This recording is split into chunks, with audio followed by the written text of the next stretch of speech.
আসসালামু আলাইকুম, স্বাগত জানাচ্ছি চ্যানেল আই সংবাদে। সংবাদ কক্ষে আপনাদের সাথে আছি আমি প্রিয়াঙ্কা। বিস্তারিত সংবাদের শুরুতেই জানিয়ে দিচ্ছি সুপার ফ্রেশ ফর্টিফাইড সয়াবিন তেল সংবাদ শিরোনামগুলো। গণ অভ্যুত্থানে হতাহতের তথ্য চেয়ে হাসপাতাল কবরস্থান ও ডিসিদের ট্রাইব্যুনালের চিঠি, ভিডিও ছবি চেয়েছে গণমাধ্যমের কাছে। অন্তর্বর্তী সরকার কি কি সংস্কার চায় তা তুলে ধরতে বিএনপির আহ্বান। বাংলাদেশ ভারত সম্পর্ক পারস্পরিক শ্রদ্ধাবোধের হওয়া উচিত মন্তব্য। ঠাকুরগাঁওয়ে বালিডাঙ্গির ধনতলা সীমান্তে বিএসএফ এর গুলিতে আরও এক বাংলাদেশি নিহত, আহত দুজন।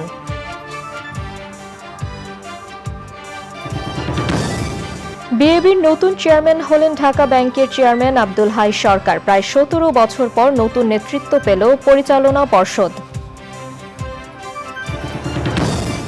এবং অন্যান্য ইসলামী দলগুলোর সাথে বড় ঐক্য গঠনে কাজ করছে খেলাফত মজলিস। অন্তর্বর্তী সরকারকে নির্বাচন আয়োজনে এখনই চাপ না দেওয়ার সিদ্ধান্ত।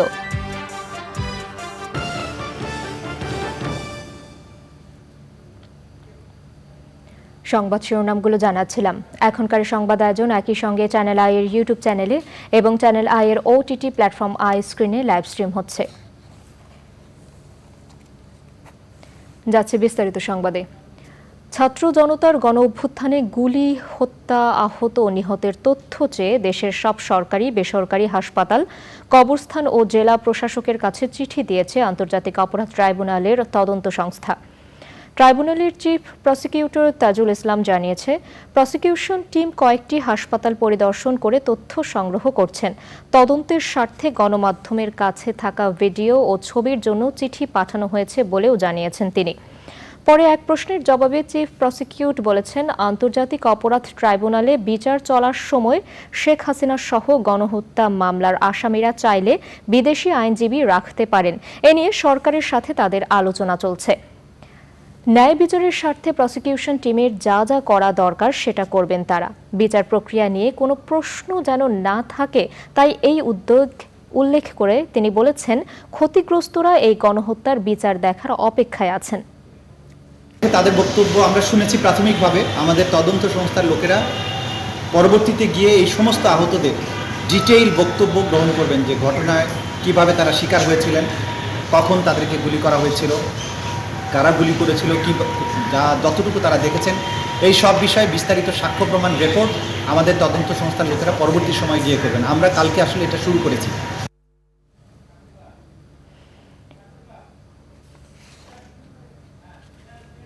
ঠাকুরগাঁওয়ের বালিয়াডাঙ্গি উপজেলার ধনতলা সীমান্তে বিএসএফ এর গুলিতে এক বাংলাদেশি নিহত হয়েছেন, আহত হয়েছেন দুইজন। স্থানীয়রা জানান, দালাল গোষ্ঠীর মাধ্যমে একটি দল অবৈধ পথে ভারতে প্রবেশের সময় বিএসএফ সদস্যরা তাদের লক্ষ্য করে গুলি চালায়। এতে ঘটনাস্থলে বালিয়াডাঙ্গি উপজেলার ফকিরভিটা বেলপুকুর গ্রামের জয়ন্ত কুমার সিংহ নিহত হন।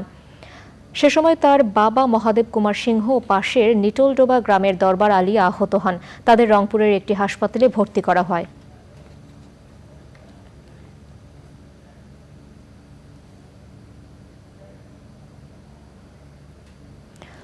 অন্তর্বর্তী সরকার কি কি সংস্কার করতে চায় তা জাতির সামনে তুলে ধরে দ্রুত নির্বাচন দেওয়ার আহ্বান জানিয়েছে বিএনপি। দলের মহাসচিব মির্জা ফখরুল ইসলাম আলমগীর বলেছেন, বাংলাদেশ ভারত সম্পর্ক পারস্পরিক শ্রদ্ধাবোধের ভিত্তিতে হওয়া উচিত।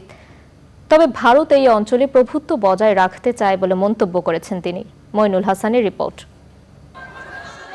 জাতীয়তাবাদী মহিলা দলের 46তম প্রতিষ্ঠা বার্ষিকীতে বিএনপির প্রতিষ্ঠাতা ও সাবেক রাষ্ট্রপতি জিয়াউর রহমানের সমাধিতে শ্রদ্ধা নিবেদন।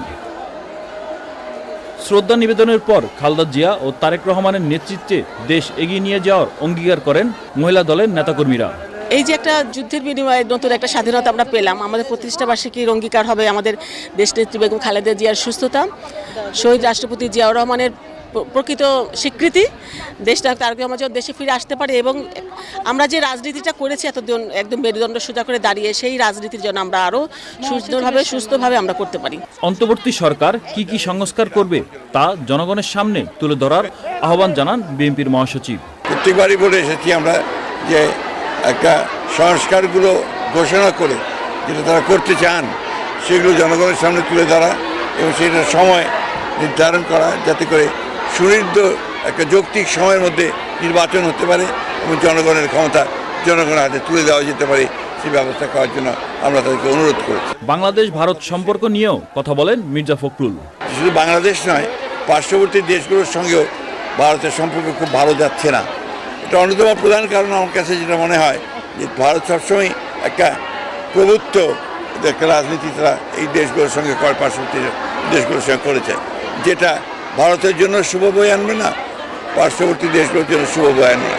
সুতরাং পারস্পরিক সম্মানের ভিত্তিতে, মর্যাদার ভিত্তিতে, পারস্পরিক স্বার্থের ভিত্তিতে সেই সম্পর্ক গড়ে তোলা উচিত বলে আমরা মনে করি। অন্তর্বর্তী সরকার দ্রুত নির্বাচন দিয়ে গণতান্ত্রিক সরকারের কাছে ক্ষমতা হস্তান্তর করবে বলে আশা প্রকাশ করেন বিএনপির মহাসচিব। মনির হাসান, চ্যানেল আই, ঢাকা। অন্যান্য ইসলামী দলগুলোর সাথে বৃহৎ ঐক্য গঠনে কাজ করছে খেলাফত মজলিস। তবে ঐক্য গঠনে এখনো সিদ্ধান্ত নেয়নি জমিয়তে উলামায়ে ইসলাম বাংলাদেশ। দল দুটির শীর্ষ নেতারা বলেছেন, জাতীয় নির্বাচন আয়োজনে অন্তর্বর্তী সরকারকে এখনই কোনো চাপ দেবে না তারা। রাষ্ট্রের প্রয়োজনীয় সংস্কার করে সরকার যথাসময়ে নির্বাচন দেবে বলে প্রত্যাশা তাদের। তাফিরুল ইসলামের রিপোর্ট। ছাত্র জনতার আন্দোলনে রাজনৈতিক পট পরিবর্তনের পর মুক্ত পরিবেশে নিজেদের কর্মসূচি পালন করছে বিভিন্ন রাজনৈতিক দল। গুছিয়ে নিচ্ছে খেলাফত মজলিস ও জমিয়তে উলামায়ে ইসলাম বাংলাদেশও। 8ই আগস্ট অন্তর্বর্তী সরকার গঠনের পর থেকেই আলোচনায় নির্বাচন ইস্যু। খেলাফত মজলিস ও জমিয়তে উলামায়ে ইসলাম বাংলাদেশের শীর্ষ নেতারা বলছেন, নির্বাচন ইস্যুতে সরকারকে এখনই চাপ দিতে চান না তারা। রাষ্ট্রের যে গুরুত্বপূর্ণ পার্ট অঙ্গগুলো ধ্বংস হয়ে গেছে এগুলোকে পুনর্গঠন করা, সংস্কার করা, প্রয়োজনীয় সংস্কার করে তারপরে নির্বাচনের একটা রোডম্যাপ জাতির সামনে উপস্থাপন করা।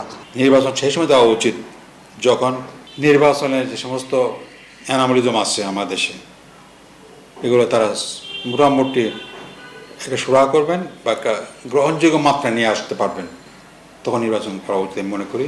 জাতীয় ঐক্যের বিষয়ে খেলাফত মজলিস একমত হলেও এখনো সিদ্ধান্ত নেওয়ার অপেক্ষায় জমিয়তে উলামায়ে ইসলাম বাংলাদেশ। রাজনীতি ঐক্য হতে হবে, রাজনৈতিক ঐক্য, নির্বাচনকালে ঐক্য হতে হবে, এক আসন এক প্রার্থী। এই জন্য আমরা কাজ করছি এবং ইতিমধ্যে আমরা জামাতের সঙ্গে বসেছি, আলাপ করেছি এবং সমমানা দলের মিটিং আমরা করি, নিজেদের আমাদের ঐক্য আছেই, তারপর আমরা করেছি।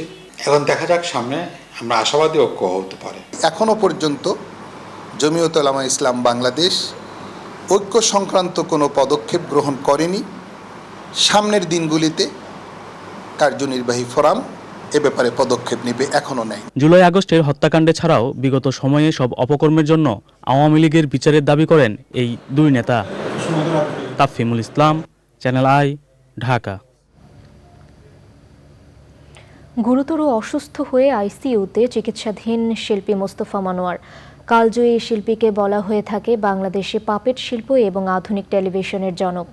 এক সময়ের জনপ্রিয় টেলিভিশন অনুষ্ঠান নতুন কুড়িয়েও তার আবিষ্কার। গুণী এই শিল্পীর সুস্থতা কামনা করেছে তার পরিবার, তার সুস্থতা কামনা করেছে চ্যানেল আই পরিবারও। পান্থ রহমান জানাচ্ছেন। শিল্পী ভাই, তুমি কেমন আছো? আমি খুব ভালো আছি, তুমি কেমন আছো? খুব ভালো আছি। এই পাপেট চরিত্রগুলোর সঙ্গে দারুণ সখ্য মুস্তাফা মনোয়ারের। ছোট ছোট বাড়ি, হ্যাঁ, ছোট ছোট বাড়ি, কুড়ে ঘর, দেখোনি? খুব সুন্দর লাগে। বাংলাদেশ টেলিভিশনে তার সৃষ্টি পাপেট ক্যারেক্টার পারুল ছিল পরিচ্ছন্ন আর সুস্থ সমাজ ব্যবস্থার মুখপাত্র। গ্রীষ্ম মানে গরমকাল, তখন হলুদ রং। বর্ষাকাল মানে নীল রং। কলকাতার চারু ও কারুকলা মহাবিদ্যালয় থেকে প্রথম শ্রেণীতে প্রথম হওয়া এই চিত্রশিল্পীর সঙ্গে পাপেটের সখ্য হয় ভারত থেকেই। তোমাকে অনেক ধন্যবাদ।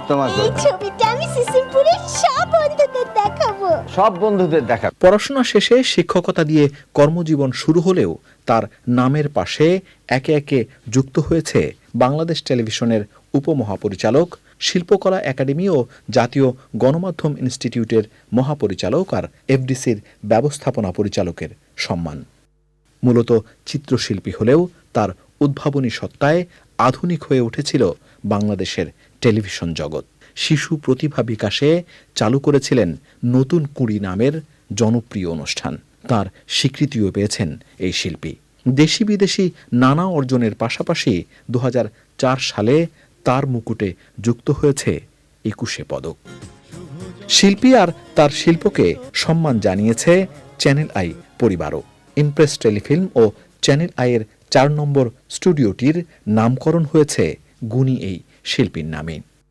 তৎকালীন যশোর আর বর্তমান মাগুরা জেলার নাকল গ্রামে কবি গোলাম মোস্তফা আর জমিলা খাতুনের 6 সন্তানের সবচেয়ে ছোট মুস্তাফা মনোয়ার। চট্টগ্রামের মেয়ে মেরির সঙ্গে তার সংসারে আছে এক ছেলে এক মেয়ে। তার ভাতিজা নাফিস বিন জাফর বিশ্বখ্যাত অ্যানিমেটর, একমাত্র বাংলাদেশি বংশোদ্ভূত হিসেবে জিতেছেন অস্কার। গুণী শিল্পী মুস্তাফা মনোয়ার অসুস্থ হয়ে রাজধানীর স্কয়ার হাসপাতালে চিকিৎসাধীন। তার সুস্থতা কামনা করে দোয়া চেয়েছেন তার পরিবারের সদস্যরা। Pantho Rahman, channel I, Dhaka. Bank পরিচালকদের সংগঠন বিএবিকে ফুটবল টুর্নামেন্ট আয়োজন আর প্রধানমন্ত্রীর সঙ্গে চা খাওয়ার বদনাম থেকে বের করার উদ্যোগ নেওয়া হয়েছে। সত্যিকার অর্থে আর্থিক খাতের উন্নতিতে ভূমিকা রেখে দেশ গড়ার যাত্রায় সামিল হতে চান নতুন সভাপতি ঢাকা ব্যাংকের চেয়ারম্যান আব্দুল হাই শিকদার। বলেছেন, বাংলাদেশ ব্যাংক সহ সব নিয়ন্ত্রক সংস্থার পরামর্শ নিয়ে ব্যাংক খাতে দুর্বলতা কাটানো হবে একমাত্র অগ্রাধিকার। রিজভি নেওয়াজের রিপোর্ট। অর্থনীতির রক্ত সঞ্চালক ব্যাংকিং খাতের প্রধানতম সংগঠন বাংলাদেশ অ্যাসোসিয়েশন অব ব্যাংকস বিএবি। তবে সর্বশেষ চেয়ারম্যান নজরুল ইসলাম মজুমদার 2008 সালের জানুয়ারি থেকে টানা বিএবি সভাপতি থেকে সংগঠনটিকে বিতর্কিত করেছেন। ছাত্র জনতার বিপ্লবের ফলে সরকার পতনের পর এক্সিম ব্যাংকের পরিচালক ও চেয়ারম্যান পদ থেকে তাকে সরিয়ে দেয় বাংলাদেশ ব্যাংক। ফলে বিএবি চেয়ারম্যান পদও হারান তিনি। সোমবার নতুন নেতৃত্ব পেল বিএবি। ঢাকা ব্যাংকের সম্মানিত চেয়ারম্যান জনাব আব্দুল হাই সরকারকে এই বর্তমান বাংলাদেশ অ্যাসোসিয়েশন অব ব্যাংকের সদস্যবৃন্দ করতে সর্বসম্মতিক্রমে খণ্ড যেই টার্মটা বাকি রয়েছে সেই টার্মটা পুরো করার জন্য ওনাকে চেয়ারম্যান হিসেবে নির্বাচিত করা হলো। অতীতের বদনাম ঘুচিয়ে সামনের দিকে এগিয়ে যাবে ব্যাংকিং খাত, প্রত্যাশা ব্যাংক পরিচালকদের। 6 মাসের মধ্যে আমাদের মূল দুইটাই দায়িত্ব, একটা হলো নতুন ইলেকশনটা করা, আর তার থেকে হলো যে এখন ইমিডিয়েট ব্যাংকিং সেক্টরে যেসব প্রবলেম আছে এটা বাংলাদেশ ব্যাংকের কাছে ধরে তোলা। ঝুঁকি প্রবণ নয়, এটা ঝুঁকিগ্রস্ত। দুর্দশা ব্যাংকিং সেক্টরকে যে অবস্থায় দেখে গেছিলাম 2017 সালে, বাংলাদেশের ব্যাংকিং ইন্ডাস্ট্রি বর্তমানে সেই অবস্থায় নেই। সেক্রেটারি থাকা তাহলে কিন্তু একটা অ্যাসোসিয়েশন কিন্তু অনেক এফেক্টিভ হয় এবং রিসার্চ সেল থাকতে হবে। R&D is a must. আরে যেগুলো আগে প্র্যাকটিস করা হয়েছে ওগুলো রিপিট হবে না এখানে। আর চাঁদা মডিউল হবে তাহলে যদি ন্যাশনাল গভর্নমেন্ট চাঁদা দিতে পারবে, যেমন একটা ক্যালামিটি হতে পারে, দুর্যোগ হতে পারে, বিভিন্ন ধরনের পয়সা হতে পারে, তখন তাহলে চাঁদা দিতেই হবে। আরে এটা একবার আসলে বাদ যাওয়া যাবে না, কিন্তু ওই সমস্ত কাজ যাবে না, ফুটবল খেলা না চালাতে যাবে না। বিএবির বৈঠকে ভাইস চেয়ারম্যানের দায়িত্ব দেওয়া হয়েছে bank Asia chairman Romo Rouf Chowdhury এবং ফার্স্ট সিকিউরিটি ইসলামী ব্যাংকের চেয়ারম্যান আব্দুল মান্নানকে। Rizvi Newaz, channel I, Dhaka. দর্শক, এবারে বিরতি।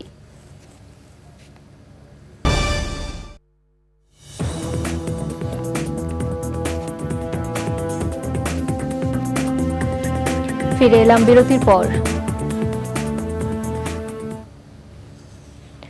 কুমিল্লায় বন্যার কারণে হুমকির মুখে পড়েছে শিক্ষা ব্যবস্থা। জেলা শিক্ষা অফিস জানিয়েছে, শিগগিরই চালু করা সম্ভব হচ্ছে না 432টি শিক্ষা প্রতিষ্ঠান। আবুল কাশেম হৃদয়ের পাঠানো তথ্য ও ভিডিও চিত্রে সুদীপ্তা মাহমুদের রিপোর্ট।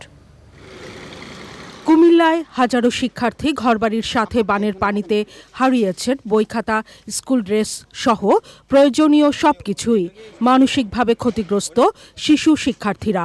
শিক্ষা বিভাগের তথ্য অনুযায়ী প্রাথমিক, মাধ্যমিক, উচ্চ মাধ্যমিক পর্যায়ের 400-রও বেশি শিক্ষা প্রতিষ্ঠানের অবকাঠামোগত ক্ষতি এমন পর্যায়ে যে এসব প্রতিষ্ঠান সহসাই চালু করা যাচ্ছে না।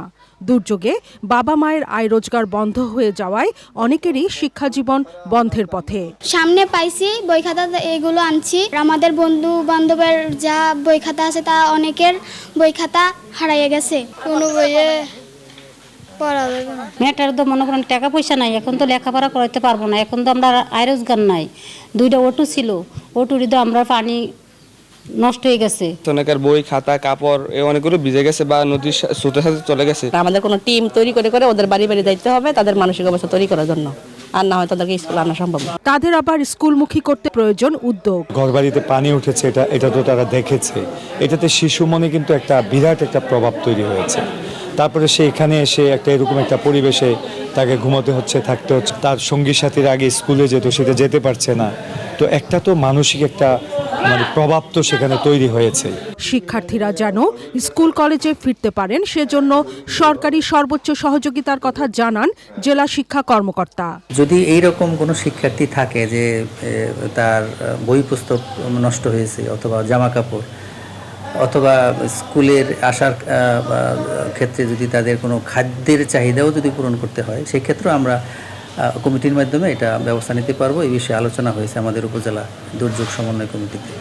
সংশ্লিষ্টরা বলছেন বন্যার পানি এখনো আটকে থাকায় ক্ষতির পরিমাণ আরও বাড়তে পারে। Sudipta Mahmud, channel I. পাকিস্তানের সাবেক প্রধানমন্ত্রী ও পাকিস্তান তেহরিক-ই-ইনসাফের প্রতিষ্ঠাতা ইমরান খানের মুক্তির দাবিতে ইসলামাবাদে বিক্ষোভ সমাবেশ হয়েছে। পিটিআই এর আয়োজনে সমাবেশ থেকে ইমরানকে মুক্তি দিতে 2 সপ্তাহের সময় বেঁধে দিয়েছেন বিক্ষোভকারীরা। সমাবেশে পুলিশের সাথে পিটিআই এর নেতাকর্মীদের সংঘর্ষ হয়। বিক্ষোভ ছত্রভঙ্গ করতে কাঁদানে গ্যাস ছোড়ে পুলিশ।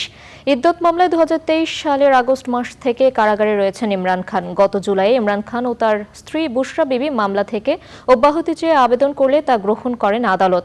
তখন তার মুক্তির সম্ভাবনা দেখা দিয়েছিল। এরপর ইমরান খানকে আবার তোষাখানা মামলায় নতুন করে গ্রেপ্তার করে পাকিস্তানের ন্যাশনাল অ্যাকাউন্টেবিলিটি ব্যুরো এনএবি। এর আগে কয়েক মাস ধরে পিটিআই রাজধানীতে জনসভার অনুমোদন পাওয়ার চেষ্টা করলেও প্রশাসনের পক্ষ থেকে অনুমতি মেলেনি। গাজায় যুদ্ধবিরতির কথা থাকলেও ইসরায়েলি হামলায় নিহতের সংখ্যা বাড়ছেই। গাজার স্বাস্থ্য মন্ত্রণালয় জানিয়েছে গত 24 ঘন্টায় 33 ফিলিস্তিনি নিহত হয়েছেন। এ নিয়ে গত 27 অক্টোবর থেকে নিহতের সংখ্যা দাঁড়িয়েছে প্রায় 41,000-এ। পশ্চিম তীরের জর্ডান বর্ডারের কাছে আল-বেরি সেতুতে ফিলিস্তিনি যোদ্ধাদের হামলায় 3 ইসরায়েলি নিরাপত্তা কর্মী নিহত হয়েছেন। লেবাননে ইসরায়েলি হামলায় নিহত হয়েছেন 3 জন বেসামরিক মানুষ। এ ঘটনায় লেবাননের প্রধানমন্ত্রী নাজিব মিকাতি ইসরায়েলের বিরুদ্ধে মানবিক মূল্যবোধ লঙ্ঘনের অভিযোগ এনে নিন্দা জানিয়েছেন। গাজায় জিম্মিদের মুক্তির বিষয়ে ইসরায়েলি প্রধানমন্ত্রীর ব্যর্থতায় 7 লাখেরও বেশি মানুষ ইসরায়েলের রাস্তায় বিক্ষোভ করেছেন। সে সময় পুলিশ ও বিক্ষোভকারীদের মধ্যে কয়েক দফা সংঘর্ষ হয়েছে। এবারে নিটোল টাটা কৃষি সংবাদ।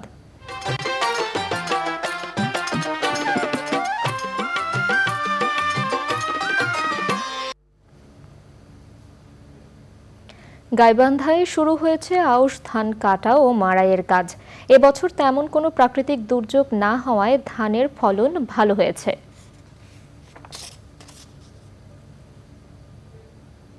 এবারে প্রকৃতি সংবাদ।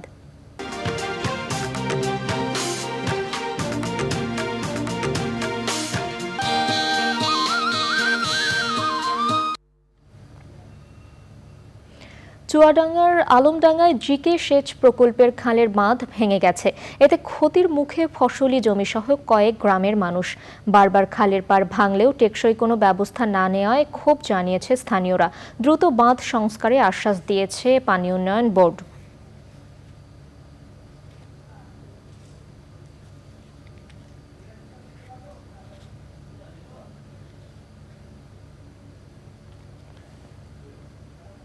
এবারে খেলার খবর।